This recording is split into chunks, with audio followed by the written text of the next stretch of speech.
Assalamualaikum warahmatullahi wabarakatuh. Pembahasan kali ini akan membahas tentang kristal dengan sub pokok bahasan karakteristik dari kristal. Materi ini akan disusun oleh Lukman Hakim.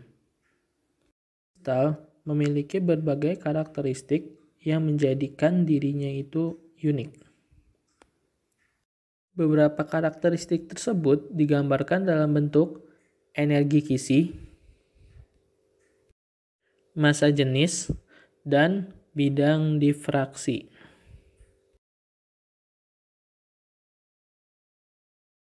Energi kisi dapat menggambarkan seberapa kuat ion-ion dalam kristal tersebut berinteraksi. Sementara bidang difraksi pada kristal akan menggambarkan pola difraktogram dari kristal tersebut. Pembahasan kita yang pertama ini akan membahas tentang energi kisi dari kristal. Energi kisi didefinisikan sebagai energi yang dilepaskan saat ion-ion dalam gas berubah menjadi padatan kristalinnya. Secara umum, penentuan energi kisi terdapat dua cara. Yang pertama adalah cara melalui hukum Hess, yang digambarkan melalui siklus Born-Haber. Cara kedua adalah menghitung energi kisi menggunakan persamaan-persamaan yang tersedia. Sekarang kita bahas perhitungan energi kisi menggunakan siklus Born-Haber. Perhitungan energi kisi menggunakan siklus Born-Haber didasarkan pada hukum Hess, sehingga data termodinamika sangat diperlukan dalam menggunakan metode ini. Berikut merupakan siklus Born-Haber dari pembentukan FeO. Dalam siklus ini, kita bisa lihat bahwa terdapat nilai delta H pembentukan dari FeO. Dan energi kisi dicari dengan cara jalan lain untuk mendapatkan suatu ion dalam bentuk gas dari Fe2+ dan O2-. Inti dari penggunaan siklus Born-Haber adalah kita membuat sebuah jalur untuk membentuk ion-ion dari kristal tersebut dalam keadaan gas. Hingga ketika siklus sudah terbentuk, maka kita dapat menentukan persamaan penentuan dari energi kisi kristal. Sebagai contoh, untuk siklus Born-Haber FeO, maka persamaan penentuan energi kisi kristalnya adalah sebagai berikut. Persamaan ini terbentuk didasarkan pada hukum Hess. Selanjutnya, energi kisi kristal juga dapat kita tentukan melalui persamaan Born-Lande. Persamaan ini berbentuk sebagai berikut. Persamaan ini didasarkan pada interaksi elektrostatik antar ion-ion yang terdapat dalam kristal, sehingga perhitungannya pun mirip dengan hukum Coulomb. Nilai A merupakan sebuah konstanta yang kita sebut sebagai konstanta Madelung. Konstanta ini berkaitan dengan struktur dari suatu kristal, sehingga tiap kristal akan memiliki nilai A yang berbeda.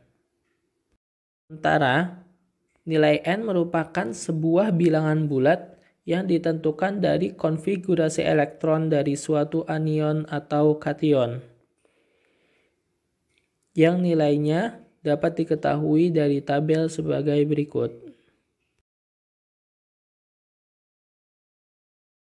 Selanjutnya, kita juga dapat menentukan energi kisi kristal dari persamaan Kapuscinski.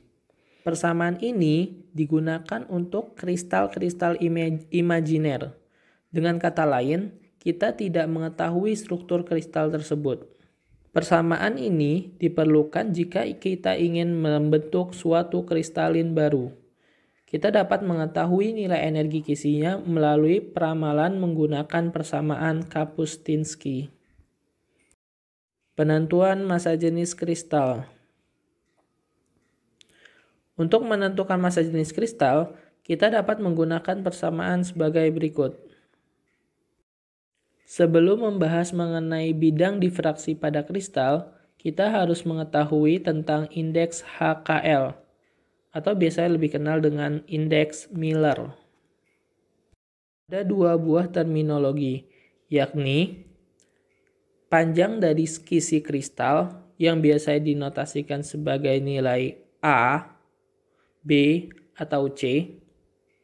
Ada juga yang disebut sebagai jarak antara dua bidang difraksi yang biasanya dinotasikan sebagai DHKL.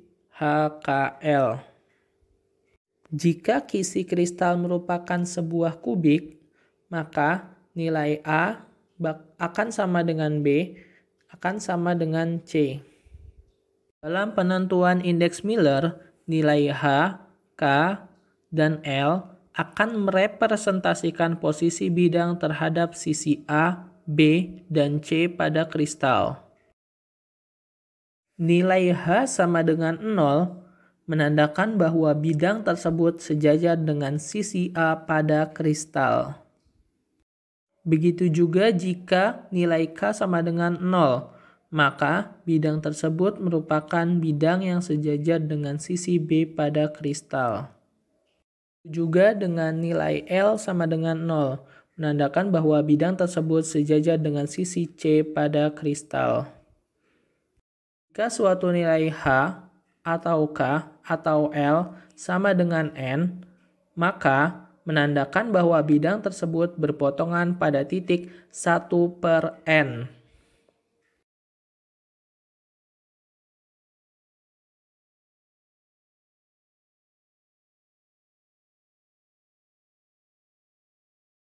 Untuk menentukan panjang bidang DHKL secara eksperimen, kita dapat menggunakan hukum Bragg.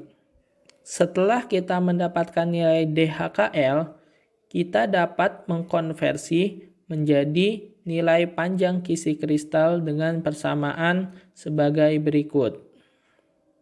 Itulah pembahasan mengenai karakteristik kristal. Terima kasih. Sampai jumpa di pembahasan-pembahasan selanjutnya. Wassalamualaikum warahmatullahi wabarakatuh.